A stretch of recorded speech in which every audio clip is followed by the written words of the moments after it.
What's up, everybody? Week 5 is officially almost done. We still have Monday Night Football. It is Monday, October 11th. We're recording this right before Monday Night Football. This is the only playbook. I'm Sweetcard. Got Shovit. How are we doing, guys? Feeling good, man. What a week. What a terrible week for kickers.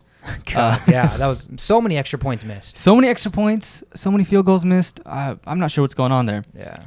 Yeah, Wow. I think there was I think we had 12 missed field goals and 12 missed extra points. Wow. That's got to be a record. I don't know if it's a record, but it's like I saw it somewhere, Yeah. which means it's significant enough to be like known. It's wild because I look at field goals or extra points and I'm thinking like free throws. Yeah. Right? There should be gimmies. Yeah.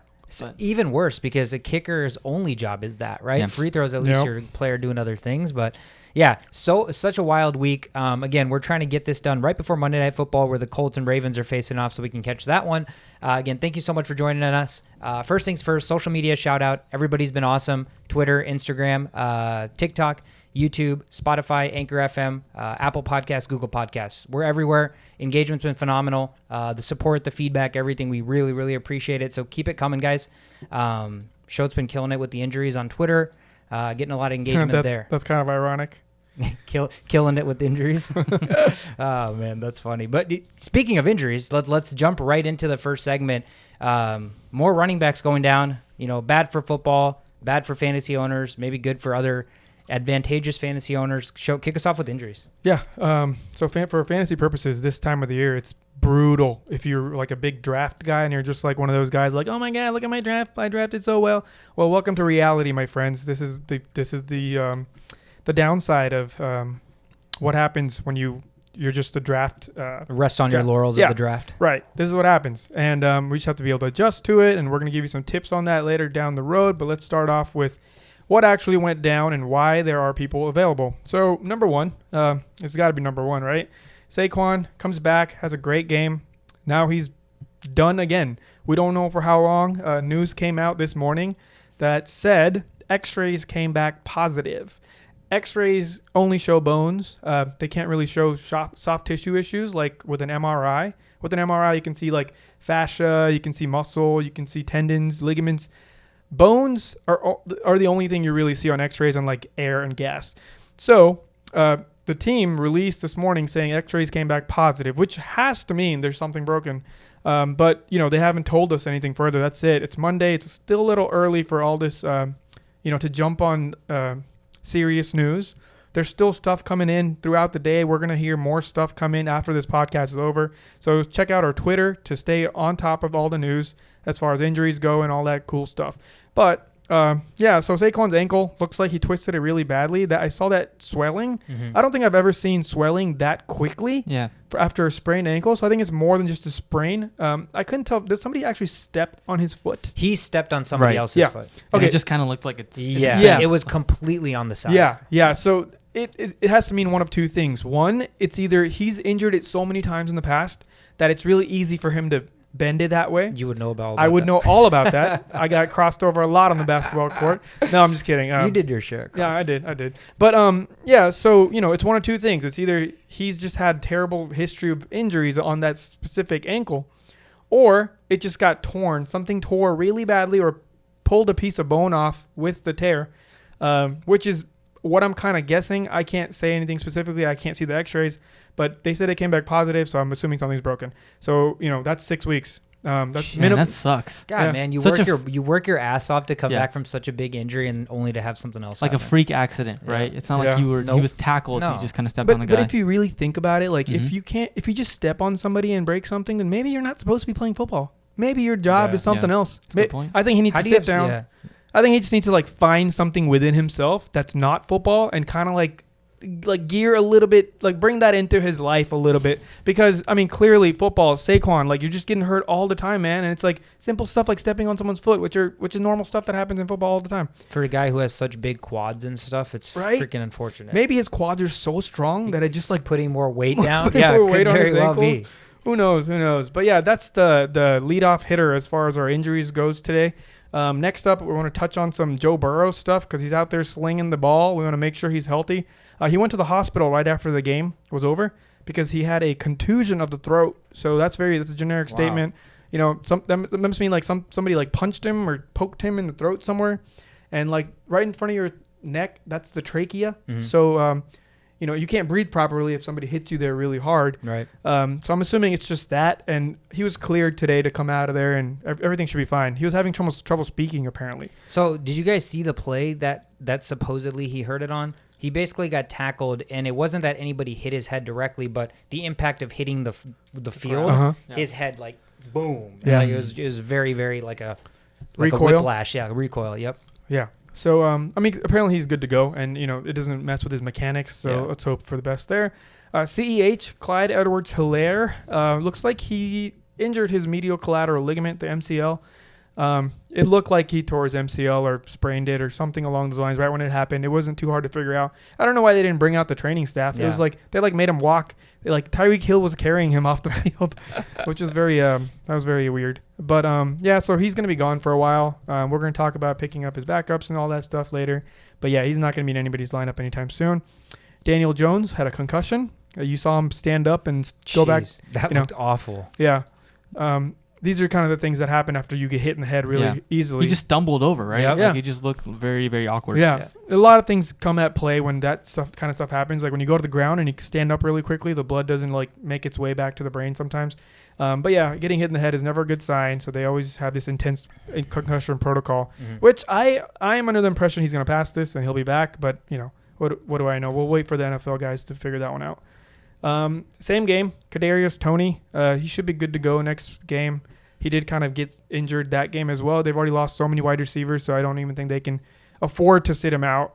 Someone's got to play there, and I think he should be back. Did he get hurt punching that guy and getting ejected? Or I'm not exactly sure. I just heard this like a couple of hours before I came here. Uh-huh. We'll know more about this tomorrow for sure. Okay. That would be so stupid if that that would guy be got hurt. Yeah, I feel like there's always a guy every year that Yeah. does something Yeah. dumb like that all the time.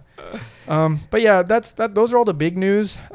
The rest, every single other injuries are on our Twitter page, so go check that out. A little piece of advice: Mondays and Tuesdays, we get good injury information, but they're not always 100% accurate. So you want to wait, like right before Thursday night football. So Thursday mornings and afternoons, and all of Saturday, those are the prime days to make significant roster changes due to injuries.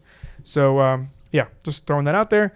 And then one more thing. I got to say one more thing before we move on is CMC will play this week is what Rule, the coach, has mentioned. He also kind of was very positive last week too.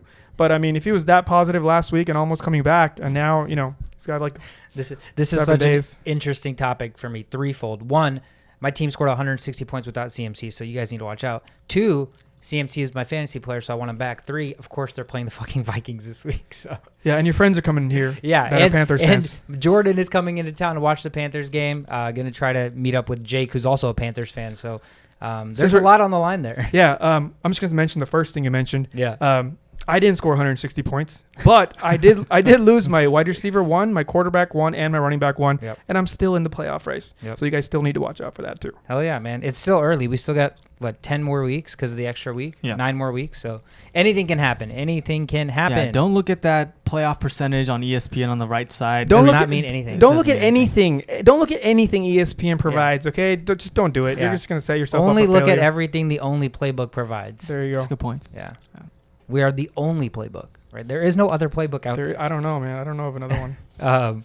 So yeah, that's the slew of injuries, a lot of running backs, a lot of waiver implications that we'll talk about close to the end of the episode. But that was the chips and salsa of the episode. Let's jump into the meat and potatoes. We're going to recap every single game. First game on the board in London, baby. We had the Jets, the 1-3 Jets coming in there against the 1-3 Falcons. Both teams needing a victory as they're both heading into a bye. So who's going to be trending up? Who's going to be trending down? The Falcons ended up taking this one 27-20 final. Falcons covered the 2.5-point spread. The over of 45 hits. Falcons looked sharp. I say that because Ridley was out, right? We finally saw Pitts come to life. A lot of Pitts. Patterson still did his thing. Matt Ryan was getting the ball out really, really early. And then you just have to think about all the positives and factor it in when the fact that they played the Jets, who, again, we've talked about their defense isn't awful, middle of the pack, but again, two pretty train wreck teams. But Matt Ryan and that offense finally for the first week, I don't know why it took one of their best stars to come out for Pitts to actually be good, but there was actually a Pitts sighting and he had a great game. Yeah, solid game for Pitts, right? Like what, eight catches, Nine nine catches, right, and touchdown. So finally, it's about time that they kind of target him. Patterson was just all over the field, Always doing what Patterson does. So credit to is it Kubiak who's the offensive coordinator there? for the Falcons. No, No, it is not Kubiak. it's the Titans' old. Titans old offensive coordinator. Yeah. Well, credits to him, getting Pitts involved, so solid there. But Zach Wilson again with the pick that game as well. So it's like 5 games in a row throwing an interception. So not going to cut it there. Jets defense not looking good either. So yeah, Falcons went to London and took care of business. So we actually slept really late playing like multiple games of Madden before this game. And we actually made it in time to watch this too. And we saw that, Zach Wilson was getting so many opportunities. He was actually getting pretty, not that much pressure like the other games. Mm-hmm. He was just making inaccurate throws, right? He was making inaccurate throws. And I think I saw some drops from like Corey Davis. Yep. So, they had this game where they played so well, all this hype. Coach gave Zach Wilson the game ball and all this stuff. And then he comes back out and has a passer rating of 63.5 Against the Falcons. So it's concerning. It's concerning. You have all your wide receivers back. You have Michael Carter coming off of a touchdown last week. He's not doing great, but he's doing whatever he can with what he has through this offensive line. And I really expected Zach Wilson to actually step up and have like a 3 touchdown game this week, and he had a no touchdown game this week. So kind of concerning there. Another thing of note, Kyle Pitts not only got 9 receptions and 119 yards, but that was on 10 targets. Wow. So so this wasn't just like, let's just feed him because we have nobody else to feed. Yep. They were actually making precision passes. It was like everything was gelling. So, I mean, these are all good signs for the Falcons. The Jets are trending in the wrong direction. Yeah, exactly. And the thing with Zach Wilson is he's not finding a go-to target. No receiver had more than 4 catches, right? And you mentioned drops. A guy as sure-handed as Jamison Crowder, we'd been hyping up, had some very, very easy drops. And so that doesn't favor a rookie quarterback. He needs all the help he can get. But even without that, Wilson's talent against a really, really poor Falcons defense, you just expect much more of an output. So frustrating. The final score was closer because I think the Jets ended up not putting in some points towards the end, but the Falcons pretty much won this game start to finish. So they both head into a bye. Falcons moved to 2-3. Jets are now 1-4. So teams trending in the opposite directions both get a week off. So hopefully that'll do wonders for Zach Wilson there. Coming back to the U.S., the Packers, the Green Bay Packers were at the Cincinnati Bengals. Packers win this one 25-22 in overtime. The spread was 3, so the spread actually pushes and the under comes in. I took the over like an idiot. The under came in at 51. The Packers formula is pretty damn simple. There's a lot to talk about in this game, but the highlights obviously were, again, the three-headed monster doing the three-headed monster things on the Packers offense. Mm-hmm. Rodgers, Jones, and Adams, they did exactly what they needed to do. Talk to me about everything else that was absolutely bonkers in this game. Yeah, it was wild. I mean, the kickers, right? We talked about it in the beginning of the game.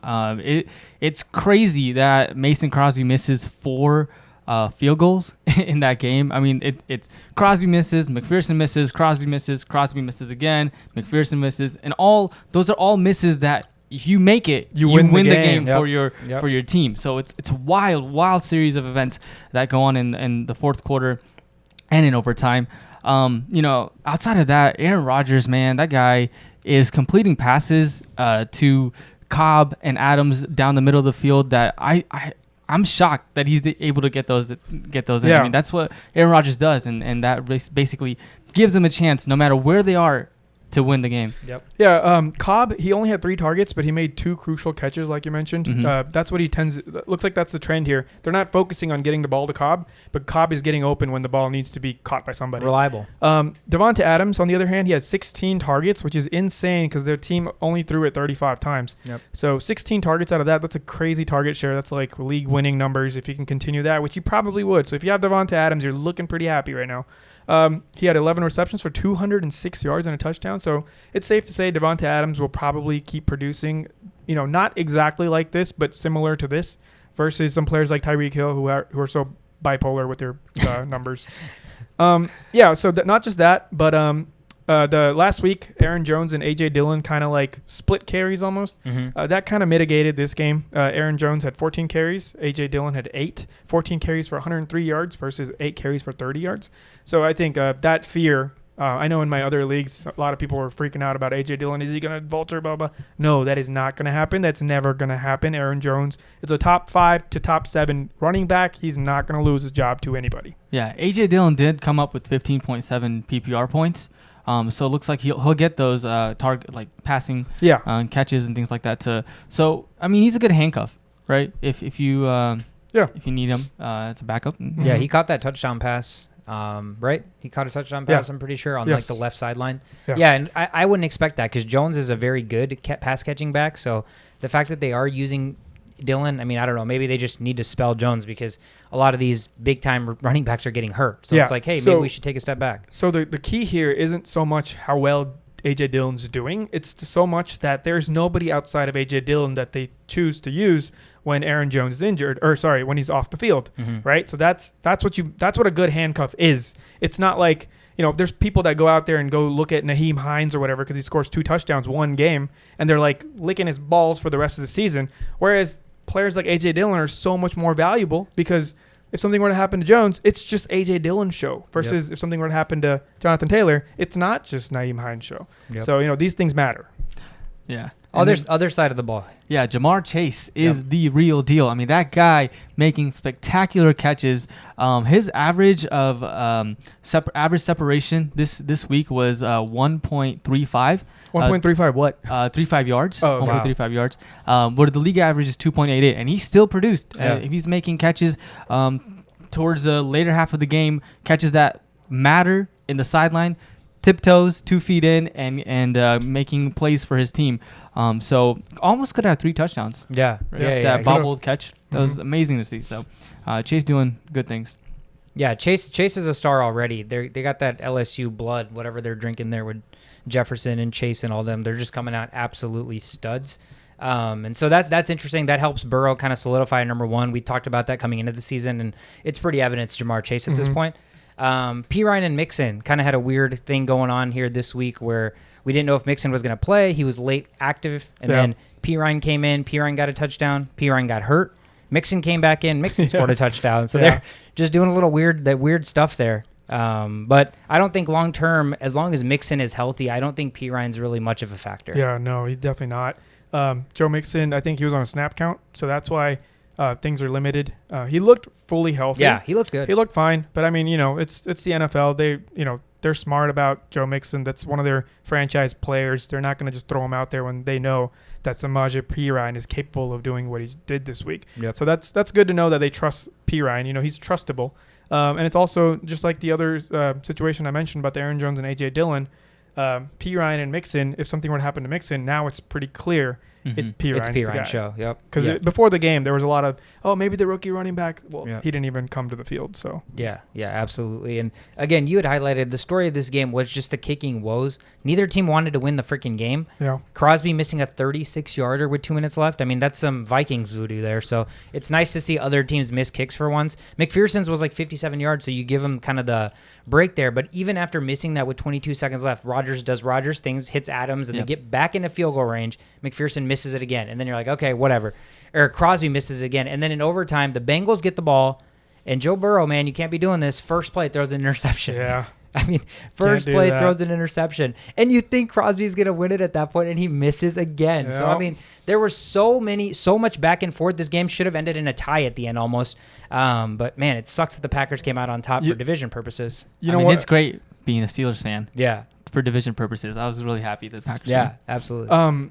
You know what's crazy, though? I think I know what happened that game. What happened? All these missed field goals, Vikings winning the field goal, the final kick, all that good stuff. It's because the Zodiac Killer got identified, and he was a lifelong Vikings fan.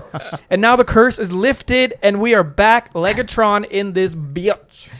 Man, if that's the case, that would be absolutely awesome. I thought you were going to go somewhere where we actually are in an alternate reality because I would have bought that as well. But no, just buy this one. I'm all on board. Speaking of the Vikings, who are back, they had one of the more definitive victories in Vikings history, coming out with a 19-17 victory against the 0-4 Lions, who moved to 0-5 now.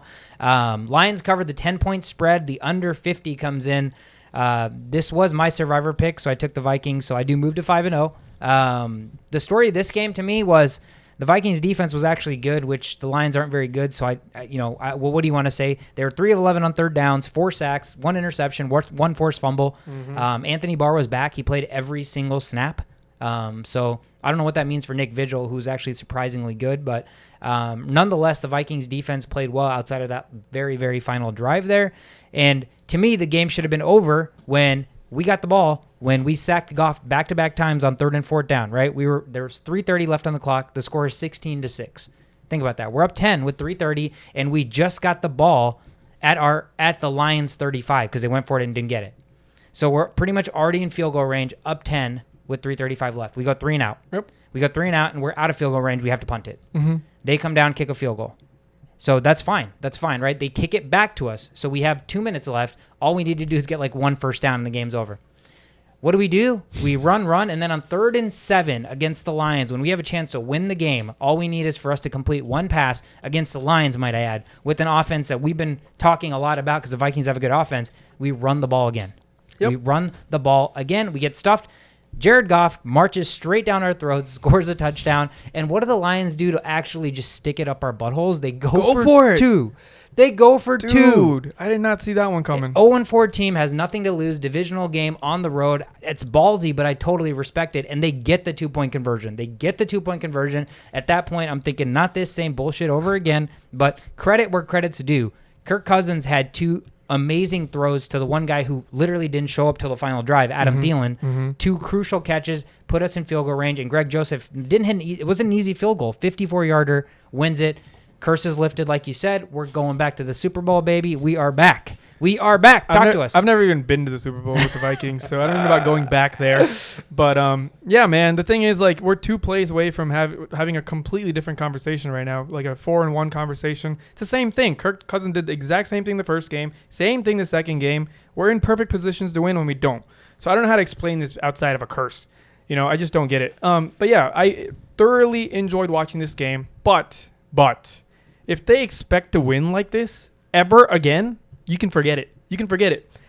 There's a formula here that we're using that's just completely wrong, and we keep trying to use that same formula over and over, and it's this Gary Kubiak's version of this West Coast offense. Just run the ball to set up the pass, and we live in a world where you have to throw the ball to set up the run.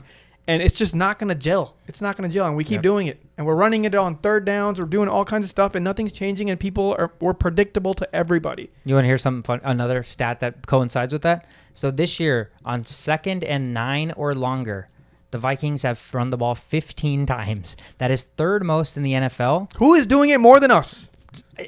I have to believe that it's teams that actually have a good offensive line and a good run game and trust that, like the Browns maybe. I don't have the numbers. Yeah. But what's funny is the Tampa Bay Buccaneers this year on 2nd down, not on 9 or more, on all 2nd downs have run the ball 14 times. Wow. So I'm just sick of this conservative bullshit. Like our team this year is built around our offense, not our defense. I'm sorry, Zimmer, but our offense is better than our defense. So trust the freaking offense. Don't be conservative and put the hands on the defense again like we always do, and we always fall short. True. There's also smart ways to be conservative. Just because you're conservative doesn't mean you're running the ball all the time. Yeah, no, not at all. But, like, it's not even being conservative. It's just being, like, you can see right through what we're going to call. It's like we're predictable. We're just way too predictable with our calls.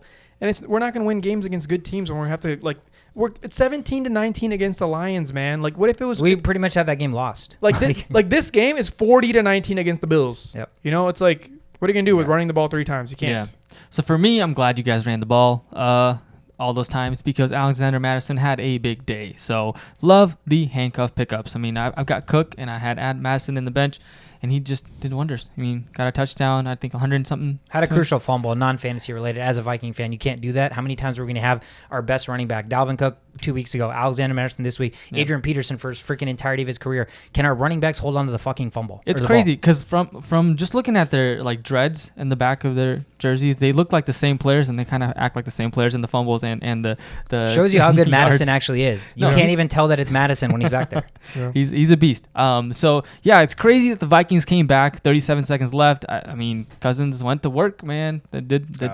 they look like Aaron Rodgers does. It's like, don't give Aaron Rodgers 37 seconds. Don't give Cousins 37 seconds, right? One day. Yeah. I'm a little concerned about this whole Thielen thing. Not getting as many targets, right? He only had 7 points with, I think, 3 targets. So it's kind of seeming like a touchdown or boom for Thielen at this point. Because Cousins and Jefferson, man, they're connecting. Jefferson's getting all the targets. So I'm a little worried for Thielen. But yeah, I mean, I don't know about worrying is the right word here, because I mean, if you look at the other games besides this game, he's got perfectly good amount of targets. It's nothing to be concerned about. Mm-hmm. But yeah, I wouldn't be trading Thielen because of this game. That would just be like just the wrong thing to do. But yeah, I mean, obviously Justin Jefferson's the favorite target here. He's younger, he's quicker, he can get open on slants easier. But at the end of the day, you got to score touchdowns. And the way we run this weird ass offense, none of this is like what we've done before. We're not going to get like 70-yard touchdowns. We're not going to get 60-yard touchdowns.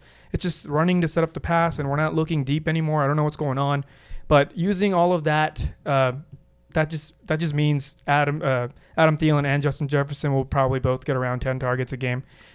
This game was, we had this game for most of the time, so that's why Madison got 25 carries. We ran the ball 28 times as a team. I'm not sure if that, like I mentioned, like 100 million times, that number needs to be closer to 20 for us to score more points, because this running the ball to set up the pass it's too old-fashioned, and it's just not going to work. Yeah, one thing I want to add on the Lions side of the house, Amon-Ra St. Brown, 7 receptions, 8 targets, 65 yards. Had about 4.24 separation yards this week. So I'm gonna monitor that. I don't want to say go and grab him right now, but I would say look out for that guy. Quentin Cephas, I think is maybe injured. Yeah, he's injured. They've been switching up who their best target is pretty much the whole season. Mm-hmm. So yeah, definitely be monitoring this. And Hawkinson's injured. He was injured before the game, so I'm sure he wasn't 100% because they only targeted him 3 times, and he's been their number 1 receiver all season. So we'll see how this plays out. Yeah, Vikings win 19-17. Shout out Justin Jefferson, monster game. Dude's top 5 receivers in the league. And shout out to Eric Kendricks on the defensive side of the ball. The dude's a stud. Another crucial interception, difference maker. Oh, is that the one-handed interception? Yep. Oh, that was sick. He's doing that shit all the time, man. He always has one once a year, it seems like. That he has a very, very crucial interception. So good for him. But Vikings will be at the Panthers next week. I'm going to have to win that to head into the bye 3-3 because that gauntlet of a schedule afterwards. 0-5 Lions are going to be hosting the Bengals. So the 3-1 or the 2-1 Broncos were traveling to the 1-3 Steelers. Actually, 3-1 Broncos to the 1-3 Steelers. Steelers win this one 27-19. Steelers cover +1 and the over 40 hits. Shove it. Tell me kind of what you saw as a Steelers fan. Man, they definitely made their adjustments. It was all about establishing that run game. As we can see with Najee Harris having over 100 yards and a touchdown. So that just kind of opened up all of the other plays for Big Ben to make. He wasn't entirely accurate, but he made the big plays when it mattered. He threw that deep bomb to Deontay Johnson in the first quarter to get a touchdown, and a touchdown to Claypool. I think it was in the third quarter. So these are all like long throws that you want to see Big Ben make. That's what he's been doing his whole career. Right? And so he's talking about how his hips, he opens his hips too wide. And so he needs to make his hips a little bit closer. So that's what's affecting his throws. But he looked good. He was making the right plays, the right calls, not just targeting Najee, right? Going through his progression, finding the open players so that they can have a better chance to convert in third down. So it was really good to see there. Minka had a big game. TJ Watt, solid game as well. The biggest thing is the Broncos almost came back. Man, the Broncos almost 13 points in the fourth quarter. 13 points in the fourth quarter. It was an 8-point game, and it's crazy because Pierre, who is guarding their number 1 receiver Sutton, they throw it deep, and Sutton just goes over him, goes on top of him, and just catches the ball. And you're like, Pierre, what are you doing, man? Like, play him back. Why are you so close to him? And Minka's not there to kind of provide the double coverage, but at the end of the game, Pierre makes that great interception, targeted Sutton and seals the game there. So it's kind of one of those things where it's like, what are you doing? But he reminds me of our. Remember that one dude we had? He was getting burnt all game long, and then he sealed the deal with that pick at the end. What's his name? No, it was the opposite of Xavier Rhodes. Sendejo? No, opposite Anthony Harris? No, opposite of Xavier Rhodes. Xavier Rhodes. Trey Waynes? Trey Waynes. Trey Waynes. Trey Waynes again murdered by Aaron Rodgers. He had they were just targeting him all game, and then he got the pick at the end of the game. But yeah. I really liked what the Steelers did. I'm not going to jump on this Steelers offense wagon just yet because I have been calling the Denver Broncos fake news all season long, and it's coming to fruition pretty clearly here. The only thing they really rely on is their pass rush, and it wasn't very evident this game. So I'm not sure if that's so much of the Steelers. Did you see any changes in protection in the Steelers game? Yeah, I definitely did. So let me talk about this a little bit because I watched this a little bit more in depth because I've been hard on the Steelers because Chauvet's a bandwagon or Chauvet's a homer, and so I got to sometimes let you know what I saw as well. A homer? Yes. What does that mean? You're a Steelers fan, so you're a homer. So that means sometimes you're blinded. Your emotional bias gets into play, and so you've been obviously defending Big Ben so much, right? When Big Ben has clear cut there's been an issue with Big Ben. Yes, the offensive line has been bad, but Big Ben's had an issue. This is what happened this game. It's clear as day. Most of his dropbacks, 3 steps. Literally what I asked for. Most of his throws, literally the first read. His deep bombs were the first read. It was 3 steps. He waited, threw the ball high in the sky, and caught it. He wasn't progressively looking for Deontay and then Claypool. They just basically ran a lot of 3-step drops and first reads. What we saw with Taylor Heineke with McLaurin that one week, where we're like, why is he throwing it to him so much? Yeah. Big Ben threw it to 11 different guys, so it's not like he was favoring one guy. 11 different receivers were targeted, and almost every single one of them were first reads.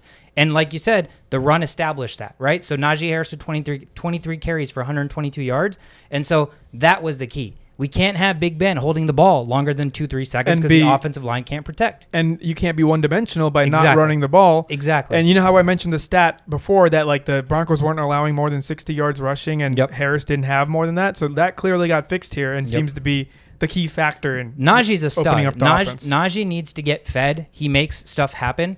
And exactly this formula is their recipe. Is you run with Najee, do not let Big Ben hold the ball very long and make these decisive first read throws. And that's exactly what happened. They played really, really well. His throws deep were on target, accurate. Claypool's the real freaking deal, man. I still think Claypool's the best receiver on that team. Led the team with 6 targets. Deontay had that other touchdown on 2 catches. But Steelers with a win jumped to 2-3. Now they're going to be hosting the Seahawks with no Russell Wilson, so look for them to kind of get back on track there. Fake news: Broncos are going to be hosting the Raiders, who we also have question marks about. So who's the real fake news of those two teams? Oh, that's going to be fun. It's going to be a battle of the fake news. Battle of the fake news is there. So jumping into the Dolphins, the 1-3 Dolphins were at the 3-1 Bucs. Chauvet's survivor pick was the Bucs, and the Bucs straight destroyed this 45-17. Bucs -10 cover the spread easily over 48. Story of this game was the Dolphins led 10-7 in the first quarter, and then that was the highlight of the Dolphins. It was literally all Tom Brady, all Buccaneers from there on out. And Gaskin. Yeah. Gaskin was absolutely the only lone bright spot for the Dolphins. Yeah, so the reason you shouldn't be jumping on this train too much is because he still got 5 carries for 25 yards.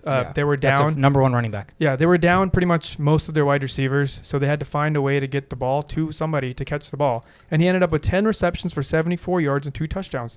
We've been saying since day one, free Myles Gaskin. I wanted to actually publish that on some page and make a hat out of it because the man is so skilled. He's so talented, but just doesn't get the touches. And even though he's not getting it via run, I don't know why.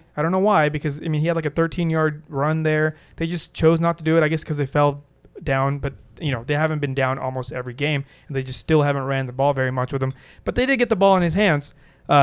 Whether it was because the receivers were just not at the game, whether they were down and they were getting pressured so that he had to dump it off to the running back. Brissett's a big check down guy, so he's a benefactor of that. He is, but Brissett was there the last couple of games and he didn't really do that, Right. So it's very nice to see Gaskin getting 10 receptions for 74 yards. So this is a great trade right now candidate. If you can swindle your way to getting Gaskin packaged up in a deal and into somebody else's hands, I would be all on board for that. Yeah, Myles Gaskin, like you said, 10 catches, 10 targets. Partly because Devontae Parker and Will Fuller aren't there, so he's the one guy that should be getting the targets, and he does. And the touchdowns that he had weren't just checkdowns; it was actual pretty deep touchdowns. So it's good that they're looking for him. What was the longest touchdown? Pull it up real quick. 24 yards. Okay, 24 so yards. that's not very deep, but yeah. But it was a wheel route. Yeah, so that I don't consider. Yeah, It's not deep by any that's means, a very beneficial to a but quarterback. it's also throw. not a check down. Yeah. Yeah, so it's a wheel route. They got a touchdown. So well, I mean, it's good to see that Gaskin's getting that. They play the Jags next week. So if you're a believer in Myles Gaskin, you probably wait till they play the Jags, see how he does there, and then maybe you kind of assess that, because I'm a Gaskin holder as well. I wanted big things for him, but I'm not fully convinced yet until I see some more productivity there and some more target share. It was a nice sigh of relief that he's not completely useless. Absolutely. And then the storyline here is, on the Bucs side, Tom Brady just doing Tom Brady things. Looks like all the receivers that have fantasy implications definitely got their share. Minus maybe Chris Godwin didn't get a touchdown. He got the most targets. Yeah, right. 11 targets. Antonio Brown 2 touchdowns. Mike Evans 2 touchdowns. So you got to be happy there. And for me, I really was thinking that OJ Brown or Cameron Brate would definitely take OJ Howard. Sorry, OJ Howard will take in some of the targets once Cameron Brate or once Gronkowski was out. Not seeing that, so stay away from the Buccaneers tight end for now. It looks like. Yeah, Bucs D with a nice showing. They had a lot of question marks. I know it's the Dolphins, but 3 sacks, 1 interception, 1 forced fumble. So that was a very, very solid win for the Bucs. Bucs just pretty much taking care of business there. The Saints were at the Washington football team. Saints won this one 33-22. Saints covered the 2-point spread and the over 44 hits. Saints are now 3-2. Heading into a bye week, so good for them. And Washington football team dropped to 2-3, and now they have to host the Chiefs. We've talked about the Washington football team defense is just really, really bad, but this game was very, very sloppy. I mean, what did you guys see here? Yeah, pretty sloppy game, but it's crazy because I was big on Marquise Callaway when beginning of the season happened. I thought he was a clear-cut receiver, wide receiver 1 with Michael Thomas out. And then it's crazy that now that Michael Thomas could be coming back in, after the bye week, that he's getting the targets and he's getting the touchdowns. So I think it's too late to go out and grab him. I mean, you're probably not going to get anything else. Traquan Smith comes back as well. But the Saints looked good on defense. So crazy thing is Marshawn Lattimore, right? He only had 3 pass deflections up to this game, up to the last game. In that game, he had 6 deflections, and that makes him the second highest deflector. Yeah, right. So I mean, he balled out, did well. And then on the Washington football team side, Gibson. Dude, that team just sucks, man. That team sucks. I think they're my early candidate for like one of the biggest busts of the year. They're just so bad. They can't do anything. Yeah, it was just very sloppy. I mean, the quarterback play was sloppy both sides. Winston had 4 touchdowns, but he was 15 of 30. Heineke was 20 of 41 with 2 interceptions. His throws were all over the field. I have Terry McLaurin, so I was just annoyed with how he got 11 targets and only caught 4 balls. One thing about Terry McLaurin that you guys shouldn't freak out, or fantasy owners shouldn't freak out about, is going back, he's got 49 straight catches without a drop, leads the league. So dude's as sure-handed as they come if they just throw the ball his way where he can catch it. So hopefully they learn their lesson with attempting 41 times and McLaurin only having 4 catches, because that's the only way they've actually been in a lot of these games. Gibson was a bright spot, right? Gibson ran the ball hard. I think he had 2 touchdowns. Yeah. So Gibson owners have to be happy there. Hey, why'd you bench Gibson, by the way? I was pretty confused when I woke up Sunday morning. Yeah, so the stress fracture, right? Oh, that freaked you out? That freaked me out. I mean, you tell me that they're overusing him and that he's that just seems like don't play or get limited. But I mean, I don't know what he's taking. I don't know what kind of stuff that gets him to get, have 2 touchdown game. And so, kudos to him. But it just freaked me out, really. Gotcha. Only 20 carries, 60 yards, only 3 yards a carry, but did get 2 touchdowns. Right. And then I actually disagree with your Callaway point. I think the whole purpose of Callaway is he's a very, very good deep threat. If Michael Thomas is back, Michael Thomas takes his slant for days, and that's obviously just because of the name Michael Thomas going to draw added defenders. Yeah. So Callaway could actually be the benefactor, because we know Jameis Winston would rather throw bombs than slants. So you could see some boom or bust in Callaway, but I think he'll actually be the benefactor of Thomas coming back. So we'll see what happens there. Again, the Saints have a bye, and then I think Thomas is back after the bye. So Washington football team, again, have to host the Chiefs, who are in a skid of their own, and they're looking for a victory. So that's going to be an interesting one. The Eagles are the next game on the board. They were at the Panthers. Eagles actually win this close one, coming back, winning 21-18, covering their 3-point spread and the under 46 hits. Very, very sloppy first half from the Eagles. Mhm. Just very, very sloppy. As per usual. Yeah. Eagles, again, end of that first half, you were thinking, okay, this is the same story again with the Eagles. They literally have no rhythm to their offense. And the Panthers were just getting by, doing enough. But then second half was kind of a different story. Yeah, man. I'm really disappointed in these receivers. I've been mentioning they need to get a veteran presence there every single week, and I can't be more sure about that statement right now. The amount of drops is just way too high. It's not like Jalen Hurts is throwing like ridiculous passes like Wilson, like the Jets Wilson is doing. The balls are getting to people. The balls are getting in people's hands. The balls are getting in people's fingers, and they're not getting caught. That's a huge problem. I would love to see a stat on which team has the most drops, because every time I watch the Eagles, I feel like every 4 plays there's a drop. So, yeah, I mean, I liked how they won this game. That was very surprising. I knew Carolina Panthers are second running for fake news Friday, but I expected Carolina to pull through somehow, some way, because of how distraught this Eagles team looks. But and they ran the ball. The Eagles ran the ball. They finally kind of confused the defenses. It wasn't just Jalen Hurts' show. They didn't run the ball well, but they ran the ball. That's all you kind of need just to kind of keep the defenses on their toes. And I think that was just enough to steal a win here. Yeah, for me, it's why? How are you gonna get a punt blocked? In the fourth quarter, just get some max protection, and you can't have that block. Who knows? Maybe the Eagles still come back and score a touchdown, even with the field position that they have, if the punt is good. But still, you got to give your team, the defense, an opportunity to make a stop, not where they got the ball. And then, Devontae Smith, 7 catches on 8 targets, 77 yards, 14.7 PPR points. Happy with that. The other thing about the Eagles that I noticed is that they love calling pick plays. And they lead the league in screen plays, or they led the league up until last week. Yeah. In screen plays, and that includes a lot of picking along the way. And they got called for it, and there was a clear touchdown they could have got. They keep doing it, and I think I saw it in week 1, and still here in week 5 they're still doing that. So I don't know what's going on there. But for me, I think the Panthers lost this one more than the Eagles won it. Yeah. The Panthers' recipe is play good defense and protect the football. Yeah, and Sam Darnold did not protect the football. He had 3 interceptions. He was sacked 3 times. Big play Slay coming in huge with 2 interceptions. Mm-hmm. Panthers defense was good too, though. The Panthers defense is as a good defensive front, and they played well. I mean, Hurts was flustered. He had 2 rushing touchdowns. Right. No passing touchdowns. Yeah. How much more can you ask of your defense than to stop the quarterback from scoring a touchdown? Right? They had 1 interception, 1 forced fumble, and 2 sacks. And so a safety. Yep, and a safety. Yeah. So shout out Hassan Reddick. He had 2 sacks on their side with 8 tackles. So both defenses showed up. It was just kind of executing. And again, we know the Panthers with Sam Darnold, their recipe has to be run the ball, which Chuba Hubbard had a good game. Chuba Hubbard went over 100 yards. I think that was his first 100-yard game of the season in the absence of CMC.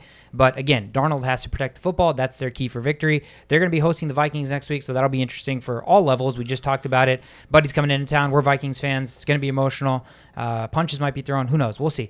And then the Eagles are hosting the Bucs. So if the Eagles want a shot at turning this around and contending in that division with the Cowboys, I mean, they're going to have to win some big games. Yeah. They can't just get by. So Bucs will be a tough test there. So how many Chubbas before the choo-choo?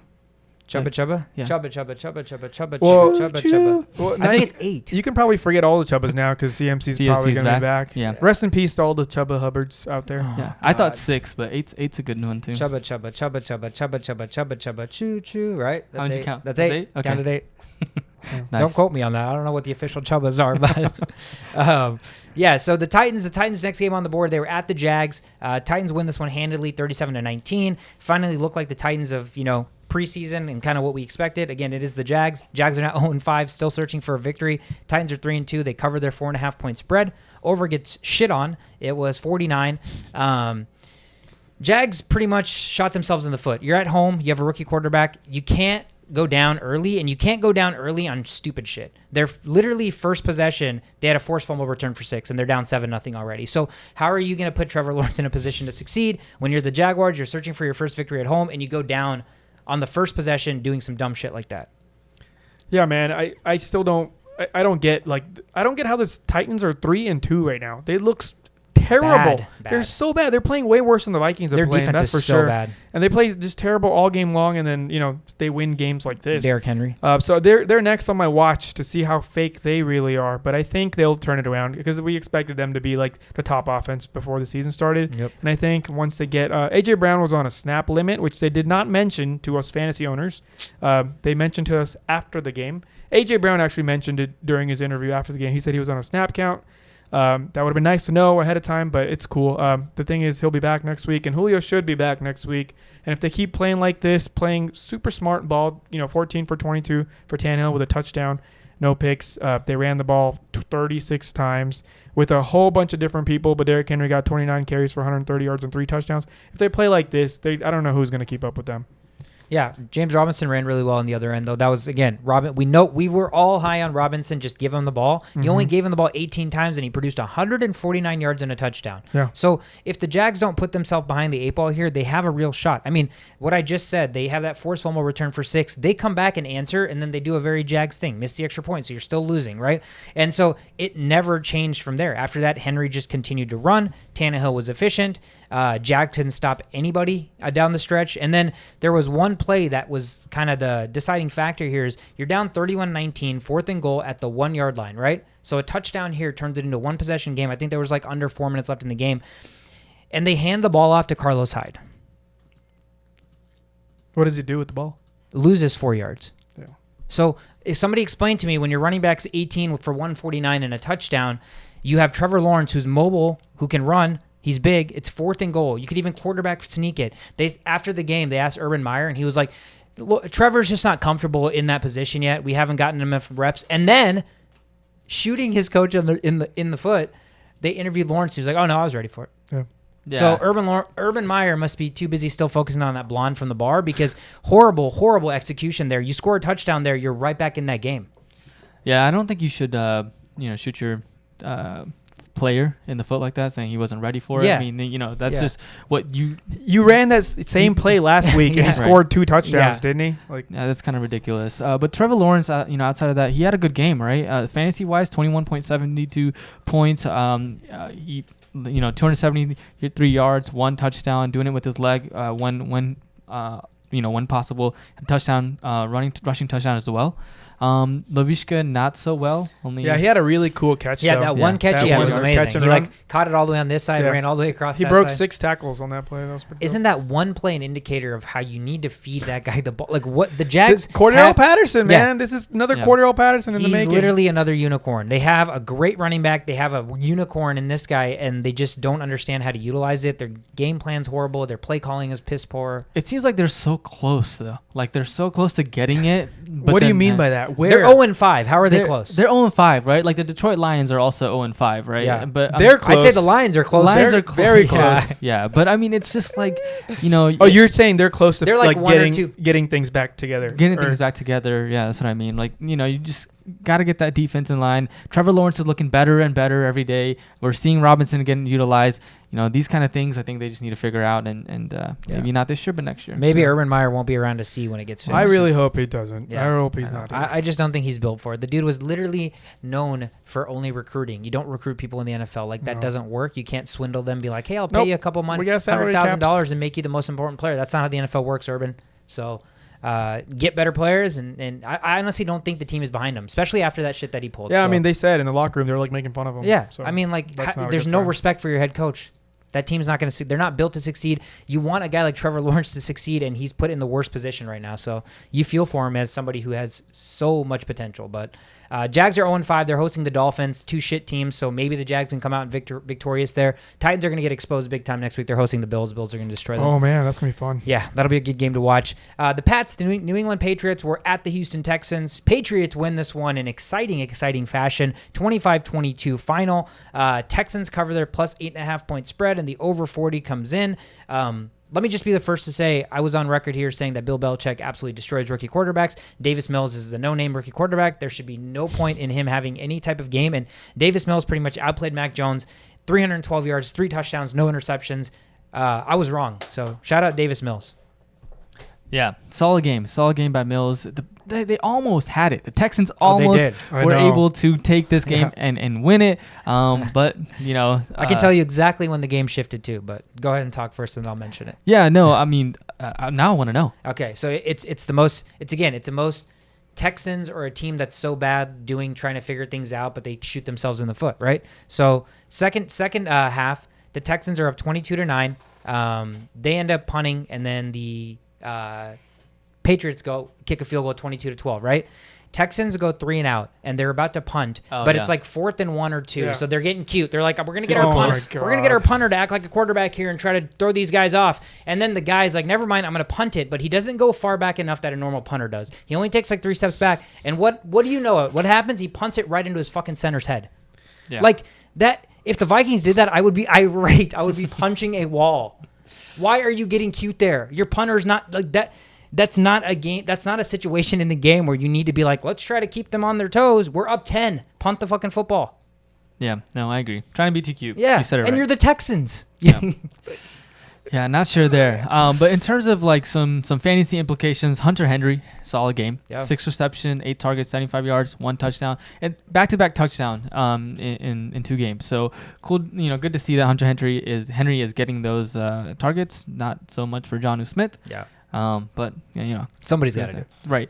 And then Brandon Cooks not having a good game again. 3 reception, 5 targets. It seems like, Mills was doing so good throwing the ball to all these receivers besides Cooks. So, it sucks to see that as a Cooks holder, but I'm gonna keep him on my bench until As a guy who's seen Cooks in the NFL for like 7-8 seasons now. This is pretty much what he does. Cooks. Yeah. This is He's his boomer life. bust. He's a This is boomer his bust. life in a And it nutshell. might not be his fault, but that's literally what he is. He's a boomer bust guy. I'm surprised he hasn't gotten injured yet, honestly. I would probably bet that happens in the next 2 They weeks. didn't utilize him enough this game for him to get a chance, but yeah, well maybe they were like, Bill Belichick is gonna stop Cooks, and so we need actually to give it to that's literally what Bill Belichick does. He Yeah. always takes away the opponent's best player. right. yeah. So that could very well have been there. And the other receivers were a benefactor. There were a couple guys who had some pretty good Yeah, games. Chris Moore and Chris Conley, the Chris action. Yeah.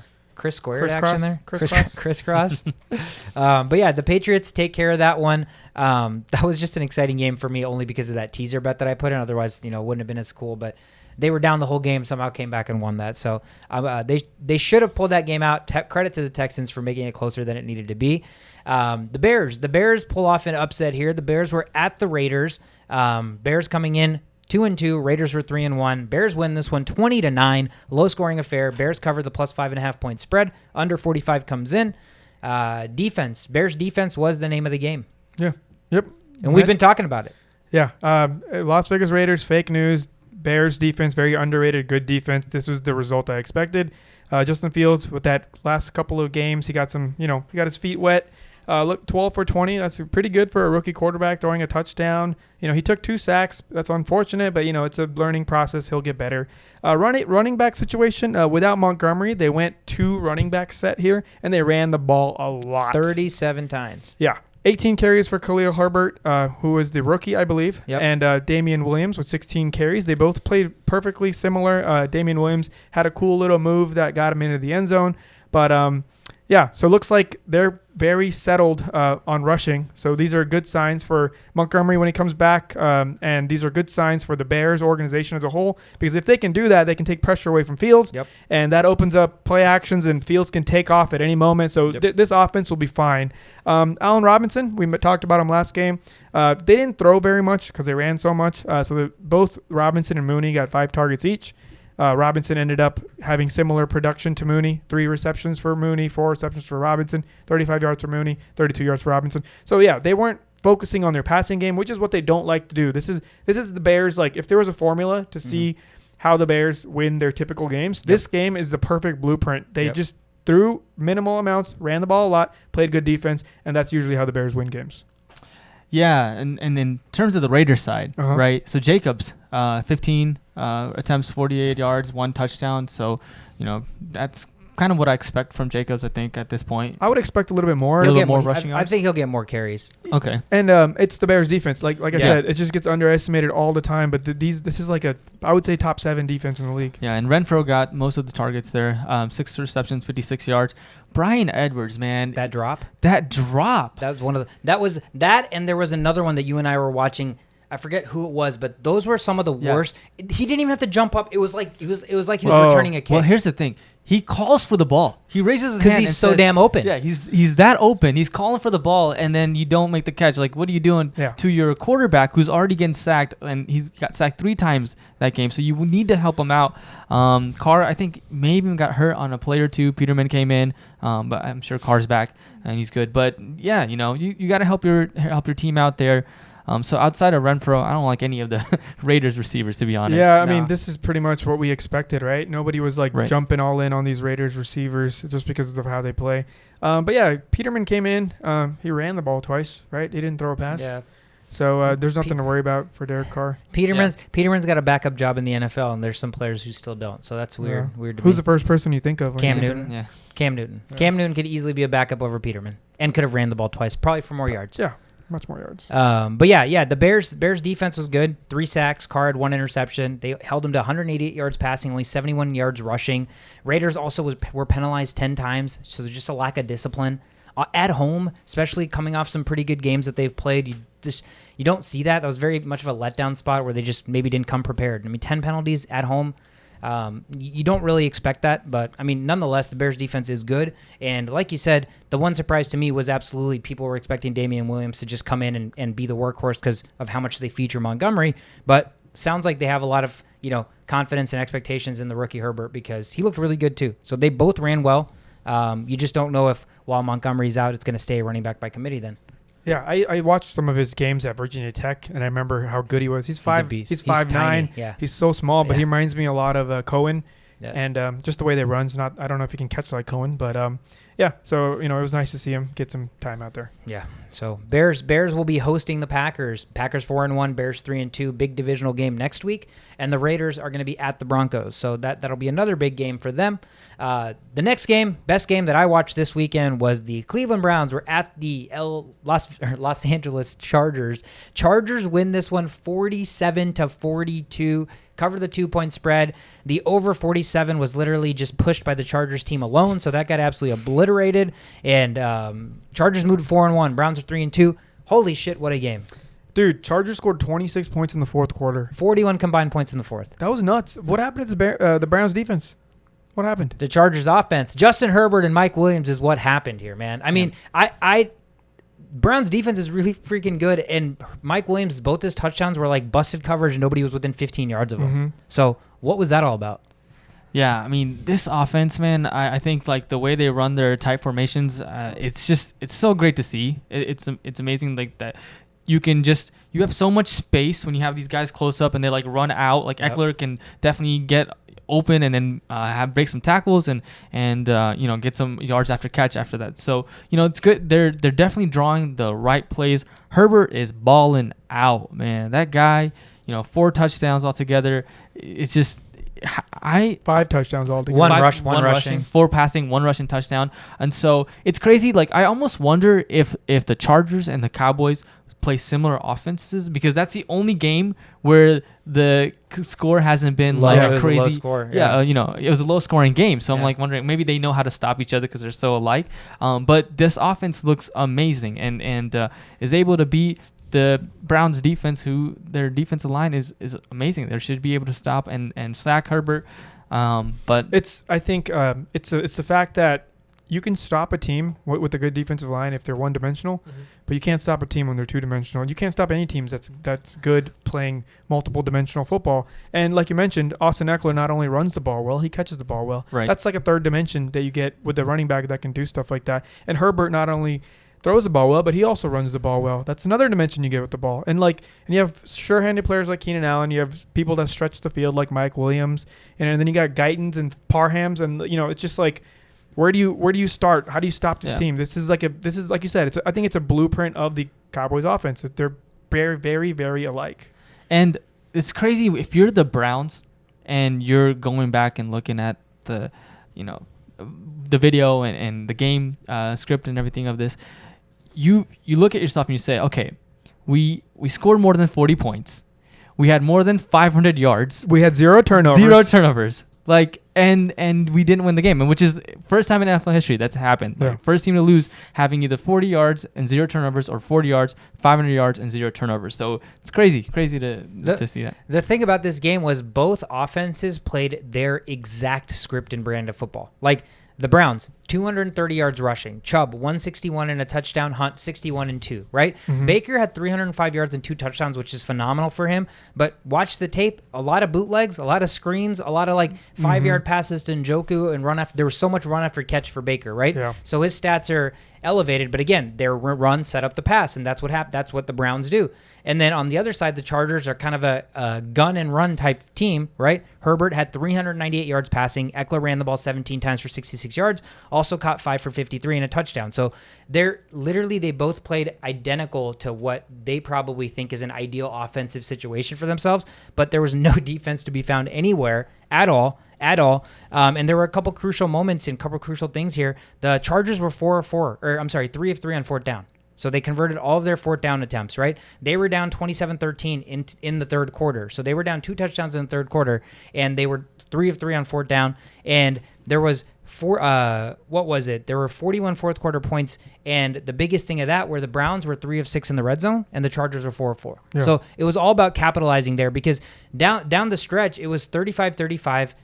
Browns scored, and they were up 42-35. Chargers scored and missed an extra point. So it was 42-41, and at that point, the Browns had the ball, and they could just run their formula. But for the first time, the defense stepped up, got the ball back to the Chargers. And you know how we were talking about how you were saying, they need to milk the clock because they were in field goal range and they could have won it? Uh-huh. So what actually happened was Eckler was trying to be smart. Yeah. Eckler was actually trying to go down, and the Browns pulled him into the end zone. But I have a feeling these running backs, if they really didn't want to score, they would just go down. I think deep down inside, they're like, let me get this touchdown. That's true. There's always got to be an added element to that, right? Whether you want to admit it or not. That was a smart play by the Browns to push it in because the time's going to run out, and then there's a whole pile of Browns defenders just like huddle around Eckler, pushing him into a touchdown. Yeah, but insane game. I mean, stats galore. All the big guys. One big guy that did nothing. OBJ 2 catches, 20 yards. Had a crucial drop on fourth down. I don't even consider him a big guy anymore. No, I think the train is officially off the rails. Yeah, off the rails. The train has passed. Like all the metaphors you can think of to where OBJ does not currently seem like the train has left the station. Yes, that also. Yes, that's the one. That is it. The train has left the station on Odell Beckham Jr. As far as we're concerned right now, he's not a viable fantasy starter whatsoever, even as your flex position. And he's borderline droppable. Like it's just the name right now. Yeah, I'm gonna wait a little bit before I drop him. Just because of the name. Yeah, exactly. But he's not going to be starting for me anytime soon. No. Thank God to multiple bench spots. Yeah, absolutely. Another thing is the Chargers do play the Ravens next week. Yeah. So I am big game. So excited to see what the Chargers can really do because, Chargers, like the Vikings, they always have some positive things in their seasons, but they always end up finding ways to lose. This game, they found ways to win, which is very new. Maybe the curse also works for them. I don't know. Man. Maybe he was murdering people in San Diego too. I don't know. But I'm excited to see that. That's going to be a huge game. That's going to be my marquee matchup next week because I want to see which team is more for real. Because whoever wins that game is, in my head, able to fight the Bills. Yeah, that'll be a test. Definitely at the Ravens, obviously. And the Browns don't have an easy matchup either. They're hosting the Cardinals. So two teams, again, playoff aspirations and tough test next week. So we'll see on those. Divisional matchup here in town. The Giants were here playing the Cowboys. Cowboys just absolutely shat on them. The Cowboys are for real. We've been talking about it for weeks. 44-20, another commanding victory covering a 7-point spread with ease. Over got shit on at 52. The Giants put up 20 points, but it was literally all Cowboys in this game. Yeah, and it's also a product of like injuries. Daniel Jones and Barkley. They lost their quarterback. They lost their running back. Mm-hmm. They lost 3 wide receivers. Like, what are you going to do, right? Yeah. What are you going to do? Yeah. But the Cowboys are a good offense. I mean, CeeDee Lamb had a touchdown. Amari Cooper had a touchdown. So if you got those guys on your fantasy squad, then you got to be happy to see that. On the Giants side, Ingram seeing some light, 4 reception, 55 yards. Why would you name Ingram before you talked about the biggest giant that there is to talk about? Tony? Kadarius Toney. Yeah. The dude's another unicorn. Yeah, he's different, dude. He's so different. I don't think I've seen a wide receiver that can do the things he can on the open field. It's insane. He looks for tackles. He dodges defenders while looking for tackles. Like, if we go back and watch this with you guys, I can like point out these moments where I'm like, I don't know if a wide receiver that does stuff like this. Maybe Rondell Moore. But otherwise, it's like he's got OBJ's mobility, but he's got like that. He's got like Debo Samuel. He's got type Debo running. Samuel mentality. Yep. So it's like this is a very, very different player, and I'm excited to see what he's going to do in this league. I mean, he punched a guy. Got ejected. So he's different. He's Completely obviously different. in. He's built different. The dude is built different. Yeah. He was probably the only bright spot. You mentioned Mike Glennon comes in, throws 2 interceptions. Saquon Barkley got hurt. Danny Dimes had a concussion. Receivers down galore. Barkley's injury probably means Devontae Booker is probably a must pick up at this point. Yeah. We don't know enough about kind of what the depth of that running back core is going to be, what they're going to do, whether it's running back by committee. But by default, right now, you're looking at Devontae Booker as the pickup if Barkley's out an extended time, which it seems like he is. And you mentioned it. Cowboys, all Cowboys. Everybody on the offense got involved. Dak doing his thing. Zeke got involved. Pollard had a backup running back, better than a normal backup running back type game. CD touchdown, Cooper touchdown. So everything is clicking for them. Defense is swarming. Trayvon Diggs, another interception. That dude's a shutdown corner already. Yeah. Scary as hell. 6 interceptions and leads the league in deflections with 10. Did you guys hear the story about Trayvon Diggs? So And his brother? whenever at Alabama, he was a receiver. Nick Saban moved him to corner. That night he cried. Called Stephon Diggs. Stephon Diggs said, Don't worry about it. Stephon Diggs said, you're clearly good enough to play that position if Nick Saban was willing to move you there, right? Yeah. So just embrace it. And he's like, it's the best thing that's ever happened to me. And now the dude's a fucking shutdown corner. Can't wait for a Trayvon against Stephon matchup. Is that happening anytime? I don't think so. I don't think they play each other this year. And combined with the fact that both those teams are good, that would be a sight to see. The one place that can happen is in the Super Bowl. Super Bowl. Yeah. God, don't get the Cowboys fans excited, man. Shit. Chargers and Cowboys. That would be brutal being here and knowing Bills the and Cowboys. It'd be fun, but brutal knowing that the Cowboys are in the Super Bowl. Because fun because we're here in town, brutal because also we're here in town. So both sides to that. But the Cowboys win that handedly. I thought that was going to be a typical Giants-Cowboys type game where it was back and forth and, coin toss at the end. But too many injuries on the Giants side, and the Cowboys are just too much of a complete team right now. Scary, scary force in the NFC. Another scary force in the NFC, the Arizona Cardinals were hosting the 49ers. Cardinals win this low-scoring affair, 17-10, not the typical outpouring of offense you expect from Arizona, but they get the job done. They cover their 5-point spread. The under comes in at 49. Cardinals are now 5-0. 49ers have dropped to 2-3, head into a bye week, so they definitely need the bye week. And the Cardinals have a tough test against the Browns next week we talked about. But this game, what do you guys see? I saw Trey Lance. He's actually got, what? Yeah, did you see the news came out? Yeah, I didn't want to interrupt one of you guys earlier, Oh. but he's got a knee sprain. They don't know how it is, but he did sprain his knee, so we're going to have to wait to see what that's like. That's really sad because what I saw from Trey Lance, I really, really liked. Yeah, 16 carries. Like, dude, you're starting a running back and a wide receiver at the same time. A quarterback and a running back at the same time. This is fantasy gold. Yeah, that and the way he runs, he's big, he's fast, and he's also strong. So, I mean, hopefully he doesn't get hurt because a lot of quarterbacks that put themselves in their situations it's not beneficial to them. But he's big, man. He's got that mold. He's got the build. The throws he was hitting were like very, very accurate. He's got a really strong arm. Obviously, it's up and down. Like his completion percentage isn't there, but you expect that, right? You expect that for a rookie quarterback who coming in was expected to sit for a year or two behind Garoppolo, gets thrown into the fire. And I'm telling you, some of his mechanics look better than some of the guys who've been already playing 4 weeks. For me, it doesn't make any sense because all these other rookie quarterbacks are getting these open starts with no questions asked. And then probably the most talented one out of all of them. Mm-hmm. And he's going to have to go through this process. Yeah. That's not fair. Just let him. I mean, I don't know. Garoppolo's also playing pretty well, though. And, he's just doing just enough. He doesn't have to throw for 5 touchdown passes to win these games. Yep. So, and their defense does well enough to keep him in games. So I think Garoppolo's not leaving anytime soon unless something drastic happens. Yeah, there was one play where he was in the goal line and he rolls out to the right and he decides to run it in instead of throwing the ball. I think things like that need to improve. He needs to, throw it to that tight end that's open instead of trying to run it in and get down on 4th down. So that's something that I want to see change. But, as far as the rushing yards and first game jitters that he threw a pick the first day, first quarter. But after that, he looked decent. No, he settled in, gave himself a chance to win. It was only a 7-point game. One thing to note, their offense had 6 offensive holding calls. Damn. And so that doesn't help a rookie quarterback either. Right. And so they're just kind of in a disarray. The Cardinals, again, nothing flashy this game, right? The stats aren't necessarily there, but Kyler protected the football and they did just enough to win. Yeah.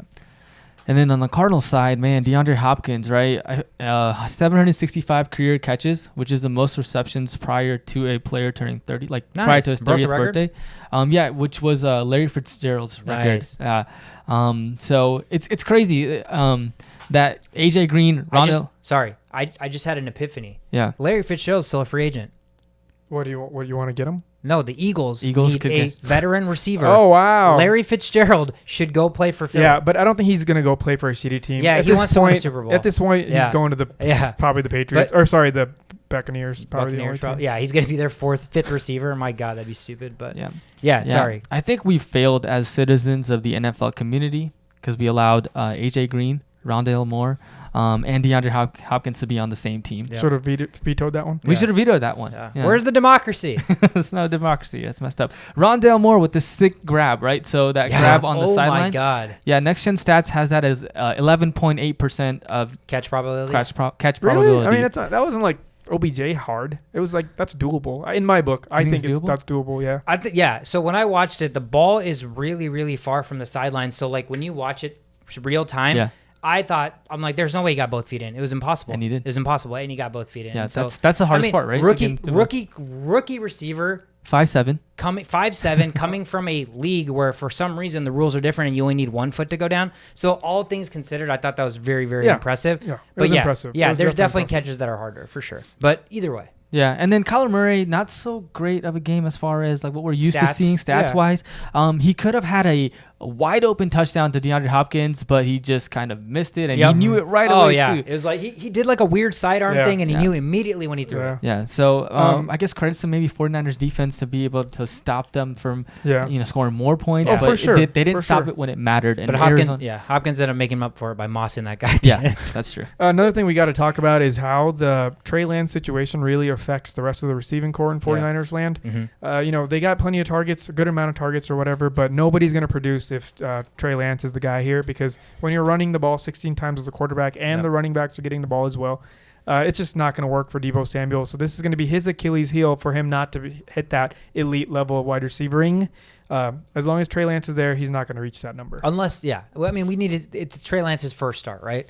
Maybe he ends up throwing the ball more and stuff. No, I'm sure he'll throw the ball more, but just from the number standpoint, when you run the ball 16 times as a quarterback, like there's not enough targets to go around. Man, I would love to see Trey Lance and Kittle connection. That would be. You're going to have to wait a little bit for that one. 2 more weeks, maybe. Yeah. Well, then Lance might not be there. Yeah, a lot of question marks for the 49ers. I mean, they have a lot of question marks. They're 2-3. They need the bye. Get these guys healthy. Healthy. Come out of the bye. And When is their bye? It's this week. Okay, So cool. so they're heading into the bye. The Cardinals will play the Browns. That should be a good matchup. But that kicks us into our Sunday night football game. Big game on the board. But in terms of execution, only one-sided affair here. The Bills were at the Chiefs. They were at Arrowhead taking on Patrick Mahomes. Bills destroy this game, 38-20 final. Cover their dog 2.5-point spread. I want to add that when we talked about this game in the preview episode, all three of us picked the Bills to win outright. They did win, plus money. Good for whoever took that. The over got hit by 1 point. It was 57. The combined points were 58. Statement game from the Bills. On the road, Josh Allen outballs Patrick Mahomes. The Chiefs look in kind of a form of disarray, and I think it starts with their defense. Yeah, the defense is definitely the reason for like a lot of this lopsidedness. But here's my take on this. It might be very outlandish, but I don't think the Chiefs were out of this game until the very end. Both the picks by Patrick Mahomes weren't Patrick Mahomes' fault. One was tapped at the line, and the defensive line kind of just jumped up and got it. The second one was dropped by Hill. It was a catch right to his chest. It got bounced and turned into a pick six, right? So, I mean, that you can't fault Mahomes for either of those. And a lot of crucial penalties in crucial situations. They moved the ball easily all game long. They had no trouble moving the ball down the field. But when they're in the red zone and you throw picks and you have disarray in those situations, you're not going to win the game. So I liked what they did. So it wasn't like a game that was not very Kansas City-like in certain ways. They were still moving the ball using their normal strategies, getting things done, but they weren't able to execute. And that's the key here. So 2 things on that. One, there was a video that came out, and I knew this watching Mahomes like all his career because living in Nebraska, a bunch of Chiefs fans. Last year, Mahomes had 19 plays, that were interception-worthy plays that he got lucky on, that the defender didn't catch it or whatever. They have an entire highlight reel of it, right? 19. Think about Mahomes with 19 more interceptions on his stat line last year. All of a sudden, he looks absolutely human. Yes, he makes spectacular plays, but he also puts the ball sometimes in situations that maybe they don't need to be. But he's gotten away with it, right? Because he had 19 interceptions that were not interceptions last year. And this game, they took away the deep threat. Mahomes' average yard per pass was 5 yards. When's the last time you saw Patrick Mahomes average 5 yards of completion? That never happens. They took away the deep pass. They had a bunch of underneath routes. Even Kelsey only had 6 catches. The Bills have been shutting out pretty much everybody. Every wide receiver, they're not allowing anything to. Yeah, the Bills are for real. Their defense is good. People were coming in saying the Bills hadn't played a bunch of people, and so this was a big test for them. But we all came in thinking the Bills were the real deal. Their defense is as good as advertised. Tre'Davious White's a stud. So they pretty much did exactly that. I mean, Mahomes, you mentioned the 2 interceptions. He was sacked twice. Josh Allen, 315, 3 touchdowns, 0 sacks. 0 sacks. I don't know how you can sack this guy. 11 rushes, 59 yards, and a touchdown, right? And Mahomes had 8 carries, 61 yards. And we talk about how Mahomes doesn't like to run a lot because he's so good with his arm. Yeah, he doesn't. But that shows you right there. The Bills were doing a great job defending the deep passes. Mm-hmm. And Mahomes is not a guy that likes to take the check down, right? He's flashy. He wants to throw the ball deep. And you're right. They probably could have won the game had they just started off just checking the ball down from the get-go, because the 4 or 5 yard routes were always there. Yeah, they're always there. But again, that's not how that's not how this offense is designed. Yes, another thing that played a factor was that huge stoppage of time at halftime. Yeah, the rain. Not only does that physically affect, but I mean, you can't really blame one side or the other because both players on both teams are affected that way. Yep. But it did start raining and they were already down, so that kind of also eliminates a lot of the passing options. So there was a lot of things pointing against Kansas City, but the main thing that was pointing against Kansas City was themselves. You can't make these insane type of stupid plays when you're playing against a team like the Bills because they're not going to stop scoring. Yeah, I think that's kind of been the sort of storyline for the Chiefs. They've been having turnovers, right? Yep. Whether it's Patrick Mahomes' fault or not, they're still having turnovers that are going to get them out of the game. Two interceptions. And then, guys like on the Bills side, give credit where credit's due. Greg Rosso, 4 tackles, 1 sack, 1 interception. That's the interception where he tipped it and caught it himself, right? So that's impressive. Caught him himself. So he's, they definitely made that guy was a receiver in college. Yeah. Oh, is that right? Yeah. Wow. They showed the highlights right after that play. Yeah. Another guy that needs to be receivers just need to switch to cornerbacks. Honestly. Yeah, right. But the Chiefs' defense is pretty bad. Oh. And it's historically bad. Yep. Because they're allowing 7 yards per play, which is the worst in the NFL history. So the only other team that was... That's the worst ever? Ever. 7 yards per play? 7 yards per play. 7.1 yards per play is the worst. Now, the 2015 Saints averaged 6.6 yards. Although, Drew Brees went and had NFL high 4,879 passing yards that year, they still went 7-9. So I mean, just something to. I don't think the Chiefs are gonna go 7-9. I'm not, or 7-10. I'm not saying that, but the defense has to step up. It definitely is like a weekly thing where if they kind of do some schematic things and kind of get together, they can make it work. But not a good sign for the Chiefs, and that's really what's losing the game. Yeah, their defense is like arguably the worst in the league right now. They're right up there with the Washington football team. There's holes everywhere. So Daniel Sorensen should not be in the NFL. He's not a safety in the NFL anymore. I mean, the dude literally, the Dawson Knox play where he caught that bomb down the sideline. Yeah. Daniel Sorensen gave up on that play because he's like, the quarterback's rolling out. This is too far. I'm like, dude, you're playing against Josh Allen. Yeah, he turned around and he gave up on the play, and then the ball was already in the air at that time. I'm like, dude, you're playing against Josh Allen, who's got one of the strongest arms in the league. The play is not over until the whistle is blown for a guy like that. And so Dawson Knox, to highlight that, 3 catches, 117 yards, and a touchdown. Yeah. Dawson Knox sighting. He's been having a good season so far. He seems like a boomer bust guy. It's a Tonyan situation here. But there's going to be a lot of booms because it's the Buffalo Bills. Yeah, exactly. I honestly think Dawson Knox is a good tight end, but they have so many mouths to feed. And like you said, sometimes he may not be the benefactor. I mean, Diggs had a shit game, but Sanders had 2 touchdowns. Yeah. And Knox had the touchdown, and Allen ran one in. So, again, they can beat you every which way right now. The Bills are the best team in the league. Yeah. There's no doubt about that. They were the best team in the league before the season started. They're still the best team in the league. Yeah. So the Bills are a force. They're going to be at the Titans like we talked about earlier. So the Titans defense is, almost as bad as the Chiefs. So, we're expecting probably another 35-plus points from the Bills. Yeah. And the Chiefs are going to be at Washington football team. So that game should be 100-100. And I think it was Chris Collinsworth that complained about, or the Bills were complaining about how the Chiefs hold, Chiefs hold their different defenders too much. Oh. So like the Bills were holding Kelsey the whole time, and it seemed like they're like, okay, we'll give you the underneath throws, but we're not going to let you beat us by going deep on us. So I wonder if more holding action on the. Yeah, man. They've been shutting down teams left and right all season long. So I don't know what they're doing, but it's working. Yeah. I mean, Kelsey, you mentioned he went out, he got hit in the head, and they call it a stinger or something like that. You know what a stinger is? No. So what a stinger in this term is when you like stretch your neck out. Mm-hmm. So that's what happened to him. He got like illegally hit in the head, stretched his neck out. So there's a lot of nerves. There's this nerve area called the brachial plexus. Mm-hmm. It's like an area. It's like an area where a bunch of nerves cross each other and go down your arm to your fingers. Mm-hmm. And you noticed when he was getting up, he grabbed his hand, right? So most people, casual fans, would be like, he injured his hand. Yep. He broke something. But no, he actually pulled his neck so much that the nerves that were there, Mm-hmm. they were irritated to the point where he got like this shocking pain down his arm. Oh, my God. And it is worst at the distal end, which is the end. So it's like he felt like this So he literally burning. probably couldn't even like catch or like move. No, absolutely not. Yeah. I mean, it's not. There's different types of nerves. There's motor nerves. There's sensory nerves. This is like a sensory thing. So he felt like his hand was on fire. Oh my God, that sounds awful. So that's basically what happened, and that could last anywhere from like 30 seconds to permanent. So it depends. Terrifying. That's what I'm saying. It depends on the type of injury, but I'm pretty sure he's okay because I haven't heard anything drastic on the news or anything lately. Yeah. So I'm pretty sure he'll be okay. Man, football is a tough sport, man. It's the toughest, man. You can't pay me enough to get on the field. Dude, you could pay me to be a holder? Yeah. Are you kidding me? I'd holder for the kicker? Yeah. Yeah. I'd you hold never for get days. Hit. You never get hit. Did you guys see that picture, that video of that the holder that was acting like a badass? He like held the ball for his game-winning kick. It was a college game.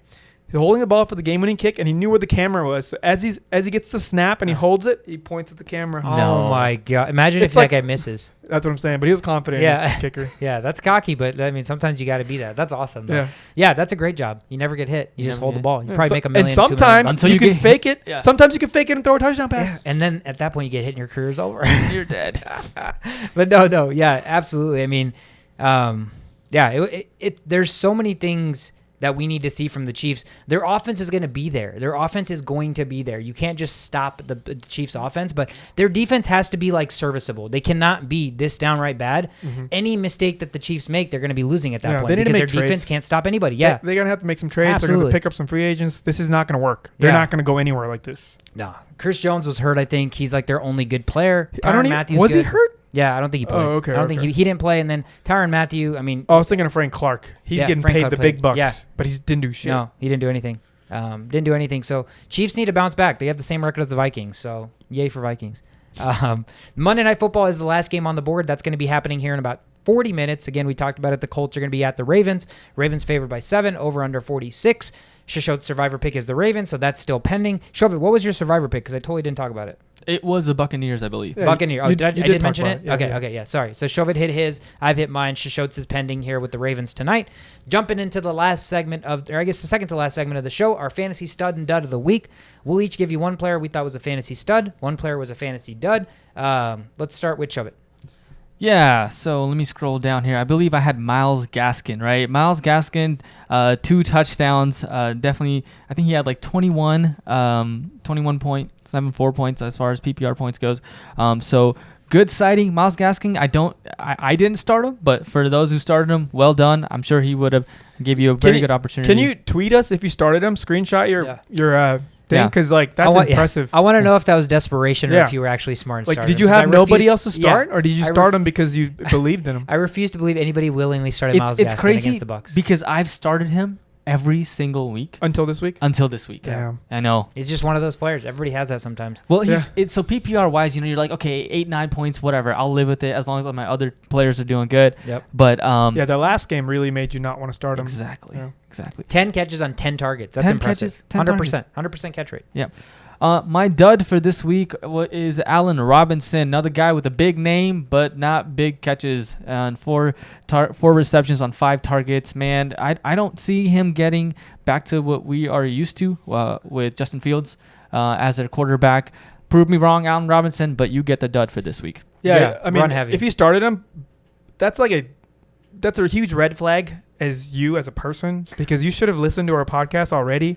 And we mentioned you last week to not start this man until you see something. And if you started him, that's on you, bro. That's on you. We just talked about that. Their blueprint for success, good defense, run the football, and play action. So their running backs at 37 combined carries or something like that. So that doesn't bode well for fantasy receivers. So you can't be starting him unless they're playing against a good team, like a pretty good team. But if they're playing against average or below average teams, he's not going to do much. Yep.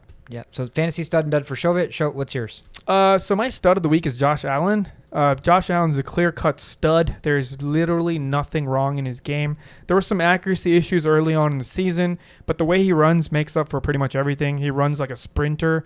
He runs over people. He literally runs over people as well. He just, this man is the prototypical quarterback of the NFL. Huh? That hurdle. Yeah, that was sick, dude. That was sick. Remember the last hurdle he did against Anthony Barr? As a team, how much do you love it? I mean, it's scary. Don't get me wrong. Your quarterback hurdling anybody is scary, but for them to put their body on the line and be like, I'm going to jump over this guy. Yeah, on third down. You got to love that. Dude, I would go if Kirk Cousins hurdled somebody. Oh, my God. I would be horny. Yeah, I get horny when he just... All right, my bad. we'll leave this part out. But dark. Yeah, so, Josh Allen, I mean, I know we hype up Kyler Murray all the time, but that man's running for his life. Josh Allen is not running for his life. He's running for, purpose. He's got a purpose in why he runs, and, it's amazing. And their team is just great. Defense is great. This man is an early season favorite to win the MVP before Kyler Murray. My dud of the week is New England defense versus Houston. A lot of it credit to Houston. Mills played pretty well. Nobody saw that coming. Historically, I think there's 6 wins in the since Bill Belichick became quarterback or coach of the New England Patriots. I think there's only been 6 wins by a rookie quarterback in that stadium. So we all kind of jumped in that wagon and thought there's no way a guy like Mills with little to no preparation time. He's had 3 weeks, 2 weeks in the NFL. Yep. We're like, no way. Bill Belichick's just going to run all over this guy. And that did not happen. They put up a fight. They just kind of lost because they're the Houston Texans right now. And that's Bill Belichick's New England defense. So, New England just dropped the ball here big time as far as letting this happen. So they're my dud of the week. Yep. Good picks there. My fantasy stud and dud. My fantasy stud, Justin Herbert. Most fantasy points by a player this week, 42.82. We already talked about it. 398 yards passing, 4 touchdowns, another 29 yards on the ground, and another touchdown against a really good Browns defense. So that just makes you wonder, what is the ceiling for this guy at this point if he's going to throw the ball for 400 yards against the Browns defense? So real deal, as real as it gets. My dud of the week, Odell Beckham Jr., man. Where are you? Jarvis Landry is hurt. You are supposed to be the clear number 1 receiver. In a game that ends 47-42, Odell Beckham has 2 catches for 20 yards. I find that absolutely impossible to believe, but that is what happened. So, this could be, again, prove me wrong, OBJ, because you're fun to watch, but this could be the end of OBJ. I mean, he might just end up being, another guy in the crowd. That's sad. Yeah. Very sad. Very sad. Tough aspirations. That's my dud of the week. That's my stud of the week. Let's end it with our waiver targets. We've talked about most of these already, I think, but if there's anybody that we haven't highlighted on here, we definitely want to mention it because it's important. Anybody here that we have not already talked about? Maybe Stevenson, Ramondre Stevenson for the Patriots. It's a handcuff for Harris. If Harris is hurt, then he's probably a good start. Possibly. It's a very thin backfield there. Yeah. I just know that early in the preseason he had a 90-something yard running for touchdown, and since then I think he fumbled once. And Bill Belichick literally doghoused him. Just doghouses people if they fumble, and he's been in that doghouse this whole time. So I don't know what he's gonna have to do to crawl out of that doghouse. But hopefully he does that. Big names are Darrell Williams for sure for the Chiefs. Yep. Clyde Edwards-Helaire is out or hurt, at least that we know it right now. Yeah. Darrell Williams and Kadarius Toney should be your 2 targets. Devontae Booker. Well. And Booker. Yeah. Those three are probably tops on the waiver wire. Again, Hunter Henry, nice little surprise. He was good when he was healthy with the Chargers. Mm-hmm. We thought Jonnu Smith was going to be that tight end. We know rookie quarterbacks love their tight end, so if Henry can maintain a trend, tight ends are thin, so that could be a possible pickup. But and you had mentioned Brown already with Cephas being out for the Lions as a receiver, possible threat there, but never really know with that offense. But that's everybody on the waiver targets. Obviously, as the week progresses, more news comes out. More guys are out. More guys are in. We'll have updates on Twitter with who to pick up, who to drop. Thank you guys so much. That kind of concludes this episode. Monday Night Football is going to be coming up here in about 30 minutes, so we want to catch that. We're the only playbook where... Go. Actually, we're going to go live on Monday Night Football, right? Are we still doing that? Yeah, we can do that. Yeah. Yeah, we're going to attempt to go live. This is going to be our first time doing it. There can be a lot of glitches and a lot of technical difficulties, but we're going to attempt to go live. We'll try to put it out on Twitter and everywhere so anybody that wants to join can hop in. First time doing this, should be fun. Come engage with us, watch the game. Thank you so much for joining us for this episode. We are The Only Playbook. We'll see you on Thursday.